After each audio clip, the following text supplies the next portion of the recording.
یہ نشان دیکھ رہے ہو، یہ پسینے کے نشان ہے. گرمی میں کھڑا ہو کے آپ لوگوں کے لیے ویڈیو بنا رہا ہوں. اگر یہ ویڈیو آپ لوگوں کے سامنے آ گئی ہے نا تو یہ اللہ سبحانہ و تعالیٰ کا ایک سائن بھی ہو سکتا ہے آپ لوگوں کے لیے. دیکھو پریشان نہ ہو.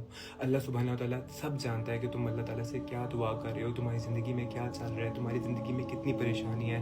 کبھی بھی یہ نہ سمجھنا کہ اللہ تمہاری دعاؤں کو سن نہیں رہا. اللہ تمہاری ساری دعاؤں کو سن رہے اور صحیح وقت آنے کے اوپر تمہاری ساری دعائیں قبول بھی ہو جائیں گی اور تمہاری آنکھوں میں آنسو آ جائیں گے.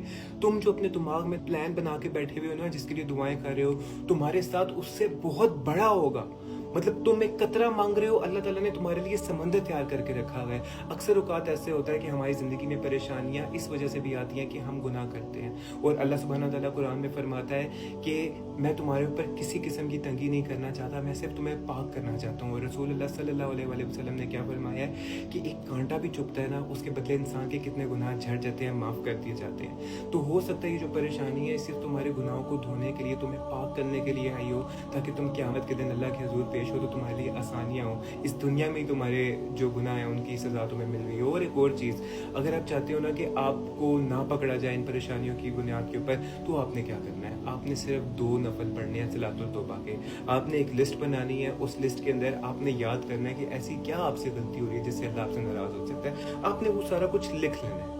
ٹھیک ہے، نوٹ پیڈ لے لینا، لکھ لینا اس کے اوپر کہ کیا کیا گناہ ایسے ہوتے ہیں کہ جس سے آپ کو لگتا ہے اللہ آپ سے خفا ہو سکتا ہے. آپ نے صلاۃ التوبہ جب پڑھو گے، سجدے میں جاؤ گے، سبحان ربی اللہ پڑھنے کے بعد اپنے ان سارے گناہوں کو یاد کرنا ہے. سارے گناہوں کو یاد کر کے اللہ سبحانہ تعالیٰ سے معافی مانگ لینی ہے اور یہ کہنا ہے کہ اے اللہ مجھے ان گناہوں سے بچاؤ اور مجھے ہمت دے کہ میں ان گناہوں سے بچ سکوں. اور پھر اللہ سے تو یہ بھی دعا کرنی ہے کہ اے اللہ اگر ان گناہوں کی وجہ سے میری پکڑ ہو رہی ہے یا میرے پر پریشانی آ رہی ہے، اللہ تو غفور الرحیم ہے، مجھے معاف فرما. دیکھنا انشاءاللہ اگر انہی گناہوں کی وجہ سے آپ کے اوپر پریشانی آ رہی ہوئی نا تو اللہ تعالیٰ غفور الرحیم ہے، وہ آپ کی زندگی میں آسانیاں لے آئے گا. ایک اور چیز اپنے اندر دیکھنا کہ یہ جو پریشانیاں تمہارے اوپر آ رہی ہیں، اس سے تم اللہ سے دور ہو رہے ہو یا اللہ کے قریب ہو رہے ہو. کیونکہ مولا علی علیہ السلام نے فرمایا ہے کہ تمہاری زندگی میں اگر پریشانیاں آئے اور ان پریشانیوں کی وجہ سے تم اللہ سے دور ہو جاؤ تو وہ عذاب ہے.